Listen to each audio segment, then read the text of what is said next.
নমস্কার, হিন্দুস্তান সংবাদের পক্ষ থেকে আপনাদের সঙ্গে রয়েছি আমি অনন্ত চক্রবর্তী। নজর রাখছি আমাদের আজকের বিশেষ সংবাদে। গারাপোতা সপ্তক নাট্যগোষ্ঠী তাদের ২৬তম নাট্যোৎসবের আয়োজন করে গত ২২শে মে গোবরডাঙ্গা সংস্কৃতি কেন্দ্রে। উৎসবের সূচনা করেন প্রবীণ নাট্য ও পুতুল নাট্য ব্যক্তিত্ব ডক্টর শুভ জোয়ারদার ও নকশার কর্ণধার আশিস দাস।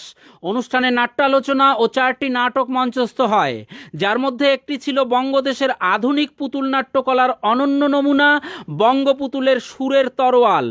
এই উৎসব উপলক্ষে স্থানীয় নাট্যপ্রেমী ও সংস্কৃতি মনস্ক মানুষজনের ভিড়ে উৎসব অঙ্গনটি মুখর হয়ে ওঠে। গোবরডাঙ্গা থেকে কনক চক্রবর্তীর রিপোর্ট। হিন্দুস্তান সংবাদের সঙ্গে থাকুন, নজর রাখুন। দেখো কোথায় গিয়ে লুকিয়ে রয়েছে।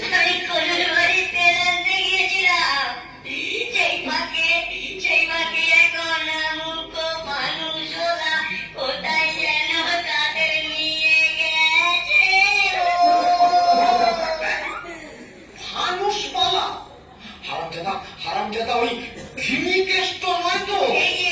এই হলো টিকিটটা পেয়েছি খানিক আগে।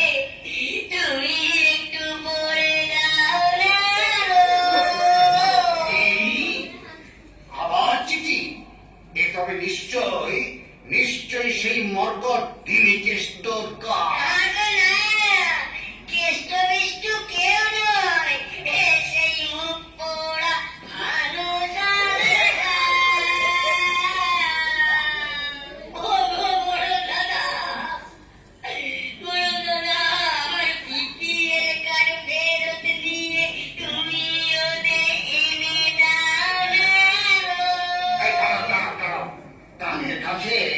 মরা কান্না গাইতে হবে না। খবর পাঠাচ্ছি কোতোয়ালিতে। না, কোতোয়ালিতে কোনো কাজ হবে না, কারণ সে মন্ত্রতন্ত্র জানে। এই ছিল ফানুসওয়ালা, অক্ষরেই দেখলে একটা নৌকো বা ছাগল ওখানে। তাই নাকি? তাহলে তো বেশ ব্যাপার। জনপ্রতিনিধি আমি, এক্ষুনি তো কিছু একটা করা দরকার।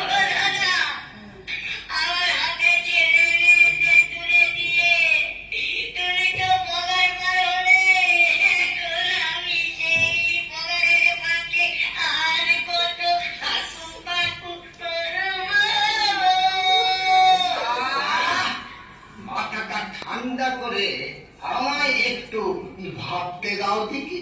তোমাকে তো সেই ধিনিকেষ্ট মুসলিয়ে নিয়ে যাবে না ঠিকই। যত বড় মুখ নয় তত বড় কথা। আমাকে তাড়িয়ে দেনা। তোমার ছাটা ঠোঁট যদি আমি নামিয়ে দিতে না পারি, তবে আমার নাম ফেন্সি দাসী নয়, বুঝেছ?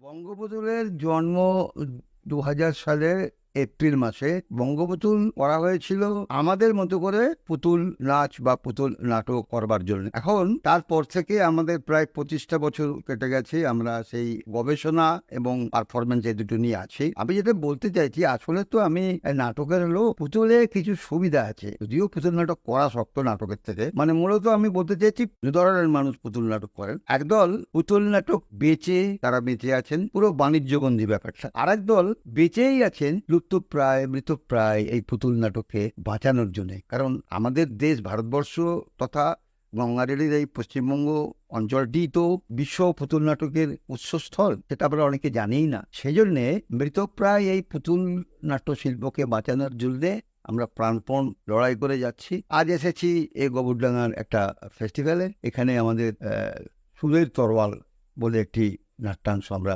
করব। মজা হচ্ছে যে এই নাটকটি বাচ্চারা করবে লাইভে, আমরা করব পুতুলে, একই পাণ্ডুলিপি। এটা একটা মজার ব্যাপার। সম্ভবত এই ব্যাপারটা পৃথিবীতে এই প্রথম ঘটবে। একই পাণ্ডুলিপির পরপর অনুষ্ঠান, একই দিনে একই মঞ্চে একটি লাইভ নাটক, একটি পুতুল নাটক। নমস্কার, ধন্যবাদ।